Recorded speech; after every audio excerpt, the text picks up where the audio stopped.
Assalamualaikum warahmatullahi wabarakatuh dan salam sejahtera. Malam ini saya cuba memanfaatkan waktu untuk membahaskan isu dasar dan pelaksanaan program untuk menangani masalah ataupun penularan wabak COVID-19. Jadi saya selain daripada Dr. Azizah yang juga ada latihan perubatan tidak seperti saya, kita juga undang tokoh yang terkenal dalam bidang ini, mantan Menteri Kesihatan, sahabat kita dan yang banyak menyuarakan isu COVID-19 ini, iaitu Dr. Zulkifli yang sudah semua kenal ya. Jadi saya tahu latar belakang dia, kena juga terangkan sedikit. Dia ini pakar racun. Jadi semasa menjadi pensyarah di Universiti Sains Malaysia itu bidang kepakaran dia. Jadi tentu lebih mahir tentang masalah ini, tetapi yang lebih penting kerana dia terlibat dalam public policy dan menelurusi secara terperinci perencanaan kerajaan dan melihat beberapa kelemahan serta memberikan cadangan yang sangat baik. Saya telah meneliti rencana beliau setahun setelah COVID-19. Saya fikir sangat bermanfaat kalau kita dapat undang beliau dan beri kesempatan untuk beliau ulas. Baik, kita dah hadapi saya sebut dulu malapetaka, mungkin besar sangat bunyinya, tapi maknanya ujian COVID-19 ini sampai sudah setahun ya. Dan kita terima kasih kepada banyak kalangan, terutama Barisan Hadapan, pengorbanan mereka dan kepakaran termasuk di Kementerian Kesihatan. Ada beberapa langkah diambil oleh kerajaan juga, kita akui, tetapi ternyata setelah setahun beberapa kelemahan besar dari dasar kita tak menentu ya. Sekejap PKP, sekejap tidak, sekejap nak buka, sekejap nak tutup. Dan beberapa hari yang lalu saya juga lontarkan dia. Kalau dah dikenal pasti ya, kluster kilang ya, dan asrama pekerja yang sesak itu menjadi masalah. Kita tumpu di situ ya, yang disebut itu targeted enhanced MCO. Maknanya tumpu di situ, buat ujian kesemuanya. Kalau selesai dalam tempoh 2 minggu, kilang boleh beroperasi, kerana menyekat tanpa satu dasar yang jelas akan juga menyebabkan ekonomi merosot. Kita lihat umpamanya angka UNCTAD ya, Pertubuhan Bersama Bersatu tentang kemerosotan yang dialami oleh Malaysia yang paling parah di seluruh negara ASEAN. Saya juga ingin tekankan tentang vaksin. Vaksin ini itu kita serah berazizah dengan Dr. Zul ya. Tetapi vaksin ini hanya satu penyelesaian. Tetapi soal kesihatan awam itu harus kita jaga ya. Jarak ataupun pembatasan sosial, soal mask yang mesti digunakan, soal perhimpunan atau perjumpaan atau pertemuan ramai yang mungkin menyebabkan kita berdepan dengan risiko. Hal-hal ini juga akan kita dengar ulasannya. Saya mulakan dengan Dr. Wan Azizah untuk berikan pandangan dasar tentang permasalahan ini. Assalamualaikum, salam sejahtera. Ini adalah salah satu ujian besar daripada yang kita alami sekarang berskala internasional. Kalau diikuti berita-berita terkini di United Kingdom sahaja, jumlah kematian dah mencecah lebih pada 100,000 orang.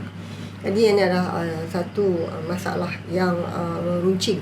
Jadi negara kita ini mesti membuatkan polisi-polisi yang boleh menyekat dengan efektif ya. Tahun dulu memang saya dan Dr. Zul memang kami dalam komiti untuk jawatankuasa yang menyeluruh, menggembelingkan semua tenaga dan apa yang kita ada, kekuatan negara kita ini untuk membuatkan polisi yang insya-Allah menyekat. Ini yang penting. Sekarang ini kita tidak tahu polisinya bagaimana. Saya terima kasih kepada macam mana frontliners dan semua yang bertungkus lumus yang cuba menghadapi dan mengekang masalah COVID ini, tetapi kenapa ia masih melebar? Kenapa ada loophole, ada yang menjadi masalah, walaupun kita lihat bahawa kerajaan setiap hari, menteri setiap hari, ketua pengarah kesihatan, setiap hari kita tengok ialah polis semualah, yang tak kahwin lah, yang tak dikahwin, tak dinikah lah, macam-macam kita lihat. Tapi keberkesanannya itu menjadi soalan. Dan kita ada masalah vaksin adalah untuk mencegah, insya-Allah. Dia ada beberapa jenis vaksin, beberapa yang boleh efektivitas dia, keberkesanan vaksin itu. Tapi ada logistiknya, nak bawa bawah berapa suhu itu adalah ialah masalah teknikal. Tetapi yang penting polisinya, itu yang saya kira kita boleh bincang yang lebih mendalam lagi, dan insya-Allah kita cuba membantu. Bukan kita nak finger pointing, tak, tetapi kita melihat kelemahan, apakah tidak boleh kita sama-sama, bukan saja tetapi kita rakyat juga mesti mengambil tindakan yang membantu. Ya, kita beralih kepada pakar dia. Betul, dia orang politik, dia mantan menteri, tetapi kepakarannya itu harus diterima. Baik, sila. Terima kasih Datuk Seri Anwar. Terima kasih kerana mengundang saya, yang saya hormati, yang saya muliakan, yang berhormat Datuk Seri Dr. Wan Azizah, dan rakan-rakan yang memantau dan mengikuti perbincangan kita pada malam ini. Saya mulakan dengan Assalamualaikum dan salam sejahtera. Ya, dalam waktu dan kekangan waktu yang ada ini, saya terlalu banyak yang tak saya sebutkan, tapi mungkin saya memohon ya penonton untuk sikit mengambil kesempatan membaca penulisan saya yang sedang diterjemahkan dalam bahasa Melayu, ya, One Year Trials and Tribulation, ya, MP Speaks, itu kolom Malaysia Kini. Ya, ramai yang telah membuat komentar tentang tulisan saya itu. Itulah rangkuman laluan the journey of 1 year, ya, bermula daripada pertama-tama 3 warga Cina yang disahkan positif COVID pada 25 Januari, ya. Mereka datang daripada Singapura, dan ya, itu mulanya, dan it has been a very long 1 year, ya. Satu masa yang dianggap terlalu panjang, dan disebutkan baru-baru ini dengan istilah dipanggil Annus Horribilis, ya. Horribilis, Annus Horribilis, Datuk Seri, tahun yang paling jelek lah, ya. The worst year ever, ya. Kerana 3 krisis serentak, ya, kita hadapi. Rakyat terpaksa merengkok dengan 3 krisis, bermula dengan krisis, ya, COVID, yang juga itulah waktunya mereka membuat power grab, membuat rampasan kuasa, dan justru pada itu berlaku apa yang berlaku sehingga hari ini. Ekonomi negara yang semacam tidak mau pulih, ya, kerana kita belum benar-benar bersedia untuk melakukan turn around and revive and reboot the economy. Saya mulakan, Datuk Seri, atas isu ini dengan menyebutkan, ya, kita semua memahami, tetapi saya ingin memperingatkan, vaksin bukannya silver bullet. Maaf, vaksin mengikut kata WHO, saya hanya sekadar mengulangi apa yang ditekankan oleh WHO, it is not the silver bullet that will solve all problem in an instantaneous time. Bukan satu yang sifatnya itu adalah satu yang ajaib yang akan dapat mengatasi dan membendung virus SARS-CoV-2 ini, atau ada penyakitnya coronavirus infectious disease 2019 atau COVID-19 itu, kerana kita perlu tahu it's going to be quite a long haul. Paling tidaknya 18 bulan. Itu pun kalau kita mula, ya, March kita roll out, tetapi kita kena ingat untuk mencapai apa yang dikatakan sebagai between 75 to 80% immunization of the community, ataupun 80%, ya, masyarakat dan warga kita untuk diimunisasikan, ia akan memakan waktu paling tidak 18 months. Itu kata pakar-pakar. Congakkan saya, kurang lebih begitulah. Lalu, sementara kita menyusun semua ini, apa yang akan berlaku pada negara ini? Apa akan berlaku kepada rakyat? Life and livelihood, nyawa dan kehidupan. Ya, betul Pfizer sudah mengeluarkannya, bagian kita juga akan mengimportnya. Betul Moderna, betul AstraZeneca dan juga Sinovac, Sinopharm, Sputnik Russian dan kandidat yang lain, kandidat vaksin yang lain. Tetapi persoalannya adalah jangan kita ambil mudah. Never to let our guard down. Betul sekali. Sebab itulah puncanya. Berlaku gelombang ketiga yang sehingga hari ini kita tidak boleh semacam membendungnya. Apapun yang telah kita lakukan. Nah, semasa gelombang kedua, satu ketika dalam bulan 8, bulan 7 begitu, sangat baik. 52 angka, 1 angka, beberapa hari tak ada infeksi, tidak ada yang apanya, nobody was contracted ataupun tidak ada jangkitan. Sehingga kan ada yang mengatakan Malaysia boleh survive tanpa vaksin. Begitu sekali optimisme kita, begitu sekali keyakinan kita. Tetapi sejurus kita telah lengah, cuai dan culas, dan ada yang menyebutkan seperti mana yang saya tuliskan, kita terlalu awal membuat we celebrated too early dengan izin prematurely. Maka hari ini kita berdepan dengan tekanan kerana kita tidak menggunakan waktu-waktu lockdown itu, waktu-waktu perintah kawalan pergerakan itu dengan baik. That's where kita fail, Dato' Sri. We should have used, orang semua tahu, lockdown is not a solution. It is about the last resort kalau kita nak ambil. Sebab kesannya terlalu berat bagi kehidupan dan juga segalanya. Ya. Tetapi bila kita dapat that respite, dapat waktu tu, kita tidak strengthen our public health tools, measures dan keupayaan capacity. Saya tidak bermaksud the hospital bed nak beli lagi ventilator. It's not that. It is the public health. Dan dikatakan umumnya negara dunia terbelah kepada yang gagal dan yang gagal dan yang berjaya kerana bagaimana sesebuah negara ia berjaya atau gagal, it is a proxy indicator. Ia adalah pengukur keupayaan sesebuah negara. Pertamanya, the public health preparedness, kesiapsiagaan facilities kesihatan awam kita. Bersekali dengan komitmen kepimpinan yang punya fokus, punya keberanian, punya penumpuan. Ini sangat banyak distraction politik, nak rampas Sabah, nak rampas segalanya. Ya, ini semua yang telah kita gagal menggunakan waktu-waktu itu, Dato' Sri. Now we are facing it. Terus terang saya katakan, ya, saya fast forward ke depan, langsung saya banyak lagi benda yang nak saya sebut, tapi kita ke depan agak laju sikit. Bermula dengan 12 Januari baru-baru ini, Kerajaan Perikatan Nasional mengumumkan MCO, lockdown. Ya, dan dikatakan ya 4 Februari akan dibuat assessment ataupun penilaian kembali. Tidak ada angin, tidak ada ribut, tup orang Melayu kata tidak boleh, tidak akan dilanjutkan.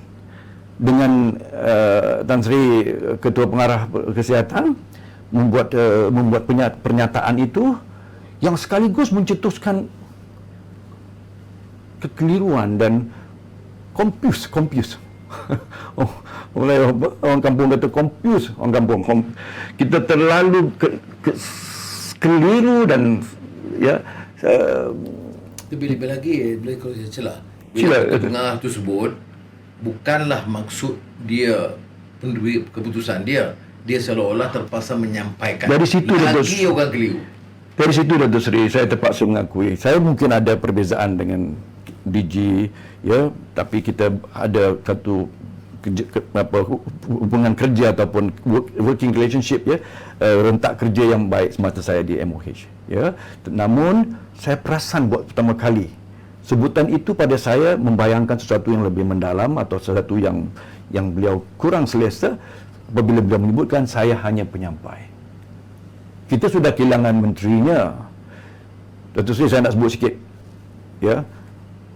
When we were in authority, bila kita mentadbir Putrajaya, Datuk Seri, Tuan, we took charge. Betul kita ada kelemahan, tetapi the buck stop at every menteri.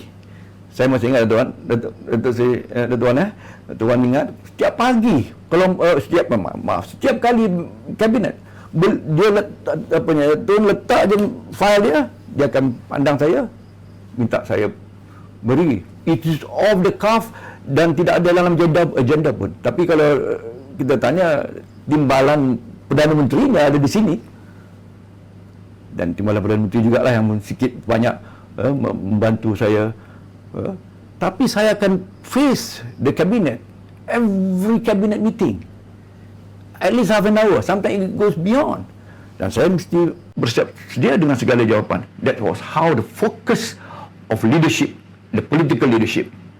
Hari ini, DG saja yang berdepan dengan press conference dan sidang-sidang akhbar. Satu yang sangat malang. Sebab tu saya hari ini, bila Sencu bertanya saya kata, size up to it. Menteri dan dua timbalan menteri KKM itu mesti pull up your sock. Kalau tidak, gracious exit. Allow PM8 ini cari orang yang boleh benar-benar be responsible, because the buck stop at us sebagai menteri. Okey, Datuk Seri, saya minta maaf. Faktor banyak yang nak saya sebutkan, saya pergi terus kepada apa yang berlaku sekarang ini. Apabila KPK, ya, menyebutkan bahawa tidak akan disambung PKP itu, ya, tidak akan disambung PKP itu, dan saya tidak tahu, ada yang menyebutkan dia akan berterusan dengan PKPB ataupun dipanggil CMCO ataupun conditional MCO ataupun bersyarat, ya, PKP bersyarat itu. Pokoknya, Datuk Seri, kita ingin tanya, ketika mereka buat MCO itu, apa basis sainsnya, apa rasionalnya, ya? KPK sebutkan sebab kalau kita lanjutkan juga akan meninggalkan kesan yang parah pada ekonomi. Seolah-olah sebelum pada itu tak fikir ke? Dan apa indikator, apa indices, apa matriksnya, apa ukurannya, apa measurementnya yang sebelum datangnya 4 Februari telah menyebutkan bahawa kita tidak boleh teruskan? Apakah KPK ditekan oleh menteri-menteri ini? Saya terbuka dalam hal ini. Bukan saya nak menyokong KPK ataupun sebaliknya, tetapi saya memahami where he's coming from. Apa pengujahannya? Sebab dia selalu menekankan persoalan measurement tertentu. Dia bercakap tentang R0, dia cakap tentang perkara-perkara numbers dan cumulative numbers, walaupun ada perkara-perkara yang saya berbeza pandangan dengan beliau atas perkara itu. Sebab kita dalam STFC punya ukuran-ukuran yang pada kami lebih pertinent, lebih accurate, seperti positivity rate, dispersion value, K value, bukan hanya R0 saja, ya, dan juga kita mahukan perkara semua itu mesti diekspres dalam case per 100,000, ya. We look at fatality, case fatality, CFR, ya, fatality rate, dan sebagainya. Tetapi pokoknya saya nampak bahawa beliau sangat tertekan, dan oleh kerana itu sekaligus kalau beliau ini simpang sikit lah, saya, kalaulah MCO tidak lagi diperlukan, maka diadakan PKP dulu untuk kononnya. Kita kena ingat, sehari MCO diumumkan, esoknya tu darurat juga diumumkan. Dan darurat diumumkan kononnya to rein in the escalating infection rate, whatever. Ataupun untuk kita kekang dan kita benteras outbreak, ya, penularan itu. Jadi kalau tiba-tiba KPK, Dr. Noor Hisham menyebutkan bahawa tak perlu lanjut, maka darurat tadi macam mana? Kalau ini tak perlu, yang itu lagi tak perlu. Betul, Sri? So jelas saya katakan dalam tweet saya, MCO untuk menghalang rakyat bergerak, EO, Emergency Ordinance adalah untuk menghalang orang-orang politik mengambil tindakan untuk PM8 dan kerajaan itu diperiksa keabsahan majoriti mereka itu. Atau ini saya terus terang sebutkan without fear of favor, di hadapan saya bertanggungjawab di hadapan rakyat seluruhnya, bahawa inilah perasaan saya hari ini dan pada ketika ini dan saat ini. Kami dalam STFC, we go by the book, we go by the science, we go by the rational. Ya, kita bukan go saja by the book, kita menilai sentiasa. We must be agile, we must be adaptive. Kita mesti terus membuat penilaian-penilaian itu dan kita mendengar pada semua pakar-pakarnya. Ini antara masalah di Putrajaya. Ya, bukan saya ingat tidak mestinya KKM Putrajaya, tetapi Putrajaya itu sendiri. Surat terbuka daripada 43 pakar-pakar seluruh negara, Datuk Seri, dan juga banyak pihak-pihak lain. Saya memerhatikan mereka menulis seolah-olah, Datuk Seri, we have lost control. Bukan seolah-olah pada saya, right now we have lost control. Baik, kita alih sedikit merujuk kepada kenyataan Dr. Zul. Satu, bahawa perancangan itu nampaknya kelam kabut, tidak teratur. Kalau benar kita buat PKP, ya, kerana andaian masalah akan lebih serius. Bagaimana awal lagi sudah kita katakan tidak akan disambung. Ya. Saya tidak mesti menyokong PKP itu, tidak. Tapi ini mesti berdasarkan sains, berdasarkan angka dan data. Dan apa hujah darurat? Darurat kerana kita nak tumpu masalah COVID. Sekarang kita kata boleh buka. Jadi ini yang menyebabkan satu kelemahan besar dalam menangani masalah ini, yang menyebabkan orang curiga. Ya. Kita ambil vaksin sekarang. Betul, kita usahakan. Jadi geyuhlah nampak kejayaan 1 juta orang, 2 juta orang. Tapi kita jauh ketinggalan daripada bandingkan jiran-jiran. Adalah dia bagi alasan kononnya sebab Sinovac telah berunding dengan Indonesia awal. Menteri Luar China itu pergi ke Jakarta dan Kuala Lumpur itu selang sehari. Mengapa dia berjaya dan kita gagal? Kita tak berjaya. Ya, kerana kita tidak berkesan dalam tindakan. Kemudian soal vaksin itu ketelusannya juga dipertikai. Ya, berapa jumlahnya, berapa kosnya, siapa ejennya, berapa komisionnya. Ya, sekarang ini orang bangkitkan. Takkanlah dalam soal yang melanda rakyat, soal kesihatan awam itu pun nak dikau keuntungan lagi. Apa jenis manusia?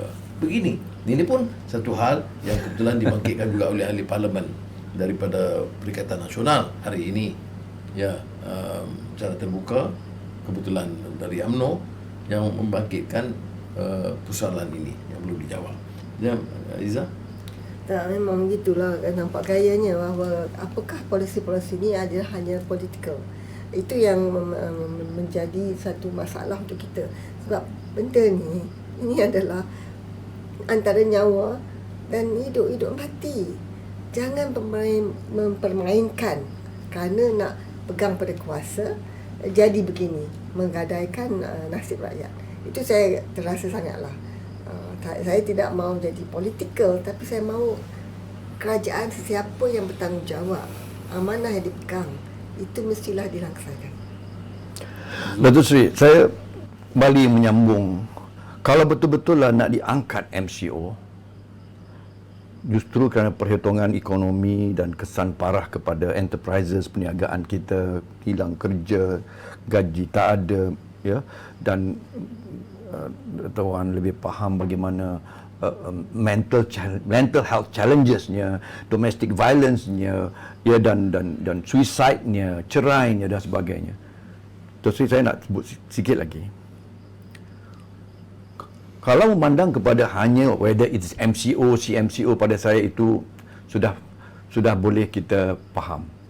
Persoalan besarnya adalah di samping membuat pengumuman yang masalah yang saya sebut dalam artikel saya, tulisan saya yang minta maaf lah, the strategic communication, penerangan yang diberikan pada menteri ini memang confuse masyarakat, confuse lah. Kalau yang bandar pun confuse, apatah lagi yang di kampung. Kadang-kali SOP bertukar waktu, ya. Dalam rumah kita boleh 4 orang, keluarga 5-6 orang, masuk dalam kereta, the same people, same keluarga, anak, isteri, hanya boleh 2. Apa sainsnya? Oh, virus itu faham agaknya dalam rumah dan di luar. Satu masa dulu, kerana pada pukul 8, seolah-olah 8:01 malam, virus akan menyerang. Ke macam mana? Jadi banyak perkara-perkara yang tidak ada sainsnya, Dato' Sri. Nah, saya nak kembali kepada persoalan ini. Di Dan sini yang itu boleh saya celah. Dia tidak ada sains, dia tidak gunding. Itu je malangnya. Pandangan Academy of Medicine. Itu kita bawa dalam parlimen setahun yang lalu. Ya, hampir. Bawalah, panggillah pakar-pakar ini bagi pandangan. Keputusan akhir, keputusan kerajaan. Ya. MCO begitu juga. Syarikat-syarikat dan kilang-kilang begitu juga. Mana yang boleh buka, mana boleh beri ruang, gerai bagaimana boleh buka. Ini tutup semuanya. Jadi orang kelaparan. Jadi kita kena imbangi di antara nyawa kesihatan dan mati kerana sakit atau mati kerana kebuluran. Jadi kita kena imbangi. Tapi bagaimana penyelesaiannya? Panggillah semua kalangan, bincang dengan teliti, kemudian buat keputusan. Ya. Ini yang Dr. Zul sebut betul. Kita nak bawa di parlimen berulang kali, saya dan Dr. Zul dengan hujah yang lebih terperinci, mengapa tidak diundang pakar-pakar lain? Itu sangat Dari segi malang. perubatan, dari segi ekonomi, dari segi SMEs untuk memberikan hujah untuk menangani dan menyelesaikan. Saya sambung, Dato' Sri.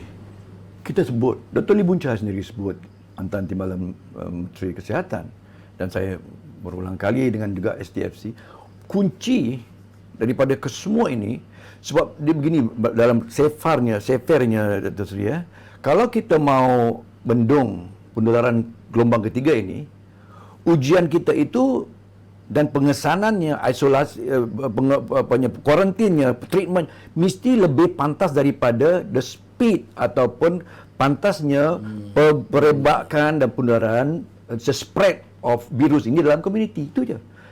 Selagi you always mengambil pendekatan catch up, saya tak cukup. Dia mesti melangkaui. Sebab itu dalam persoalan ini WHO menyebutkan positivity rate itu penting. Tapi kadang-kali kita tak dengar sangat disebut oleh KPK. Minta maaf lah. Positive rate ni apa? Kadar positif. Kalau contohnya kami dalam STFC, kalau di mana pun di Selangor, katalah sebut di daerah Kelang, kita buat sama atau Shah Alam ataupun di Bayu Perdana Kelang ya contohnya. Bila kita sudah ada, kita guna big data analytics, kita guna AI, kita guna cara kita untuk kita tidak pergi begitu saja, bukan not blindfolded, bukan, kita ada kita punya dasar-dasar, kita punya perhitungan kita. Bila kita turun, andainya kalau kita lakukan 1000 ujian, terus 50 case positif, itu ngam-ngam je 5%. WHO kata ujian positivity rate atau kadar positif itu mesti kurang daripada 5%, maaf. Kalau kita buat 1000, 200 yang positif, Dato' Sri, itu is 20% positivity rate atau positif, kadar positif. Bermaksud apa, Dato' Sri? Virus itu sedang berkeliaran dalam komuniti kita. Bermakna apa? Kalaulah hari ini, satu masa dahulu, sekarang hari ini tidak 3,000 lebih, satu masa 4,000 case positif. Dato' Sri congak-congak on the back of the envelope calculation. Kalau at 5% you must be reduced, rendah daripada 5%, berapa ujian yang kita perlu buat, Dato' Sri? Paling tidak 200,000.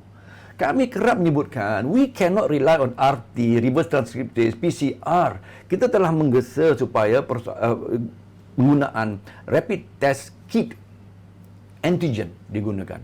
Hari ini, Alhamdulillah, akhirnya, and finally, sebabnya, Dato' Sri, to conduct 200 ujian sehari, that is a huge cost. Cost ni terlalu tinggi, dan which is sometimes 3 or 4 times more than RTK. Jadi itu satu yang kami tekankan. These are the public health tools, Dato' Sri. Kedua, contact tracing.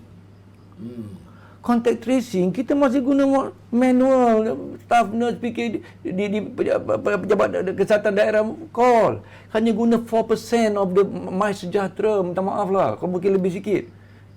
Yang tu selangkah kat kami tu 1 month earlier dan MySejahtera selangkah kita guna, jadi kita leverage on ni, kita guna teknologi. Itu dua. Ringkasnya saya nak katakan, yang kita kata kena tambah frontliners inilah kuncinya tadi.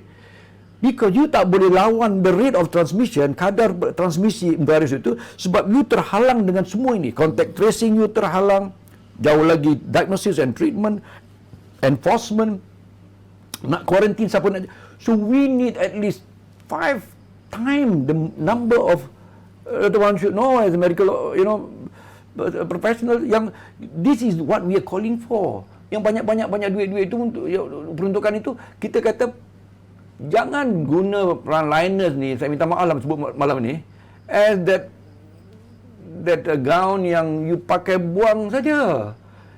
Especially those yang di contract workers tu. Fikirkan bagaimana untuk mereka tu disrupt dalam our service. This is the best time. Because this is the public health responses and measures yang kita kena ambil. So going beyond hospital dan ventilator je, kita perlukan ini. Only through this, Dato' Sri, Taiwan, Vietnam, all the better performing countries, diorang punya public health preparedness tu, Dato' Sri, adalah sangat hebat. Dipuji oleh WHO. Ya, kita ada keupayaan itu, tetapi kita tidak lakukan dan kita tidak gunakan dan kita tidak mobilisasikan, kita tidak gerakkan semuanya seluruhnya. Ya, jadi oleh kerana itu, we are always playing a catch up with the virus. So this is sangat malang. Kita kata ada kekangan kewangan, padahal Dewan boleh bina. Dewan boleh bina, Ekon boleh buat. Politik beratur juta. Tak maaf lah, terpaksa sebut juga. Azhar bagi rumusan tadi. Kita dah sampai ke masa. Okey, saya rasa Sikit, sorry, Datuk Sri, sikit sebelum tu. STFC, saya mesti menyebut perkara ni. Kita ada program-program yang untuk menambah baik. Teman, we have POISE. Let me just take the opportunity menyebutkan prevention and early detection of emission site. Okey, dalam bahasa Melayunya pencegahan penularan di tempat-tempat, contohnya yang paling itu tempat-tempat kerja, factories, industries, juga macam penjara dan sebagainya. Kita ada program itu dan kita tidak buat reaktif, kita buat proaktif. Kita ada satu program tripartite, tiga segi, kerajaan negeri, stakeholder majikan dan NGO kita libatkan. Kita ada program POISE ini dan kita berikan kepada MOH. POISE is preventing and early detection of outbreak. Tempat-tempat yang dulunya kita tahu bagaimana tempat-tempat saya sebut, we now go in preemptive, proaktif, belum berlaku. So this is what we should do. Cadangan yang spesifik. Yeah, we have got specific cadangan. Sebab tu saya terpaksa sebut as an example saja, bisa yang lain. Terima kasih. memang itu adalah penting sekali kerana ini prevention. Dan kita Exactly. dan dia kata cluster ada cluster sini. Kalau bagaimana kita nak menangani cluster itu? Itu kalau prevention, kita tengok macam mana possibility of the outbreak is there. So you pergi sana and then try to membendungkan. Yeah. This is so important. So then if it's prevented, then the other consequences tu yang rantaian yang akan berlaku lepas itu boleh dikurangkan. Baik. Jadi sekali lagi saya ucap terima kasih. Saya fikir berbeza daripada penjelasan umum yang kita dengar hari ini, Pak Pakar telah menjurus kepada yang lebih spesifik, lebih mendalam, mohon kesabaran saudara mendengar supaya ini bukan hanya kita gunakan untuk melempar kritikan, tapi ada cadangan yang spesifik yang tidak didengar dan tidak dilaksanakan oleh kerajaan. Jadi kita mohon supaya masalah kesihatan awam, masalah kehidupan rakyat mesti diutamakan dan bukan saja untuk kepentingan kedudukan beberapa orang. Jadi mudah-mudahan kita beroleh sedikit manfaat. Semoga Allah Subhanahu Wa Taala Amin. memberikan restu dan memelihara kita dan daripada ujian sama ada kesihatan ataupun kehidupan lainnya. Wassalamualaikum warahmatullahi wabarakatuh. Assalamualaikum warahmatullahi wabarakatuh.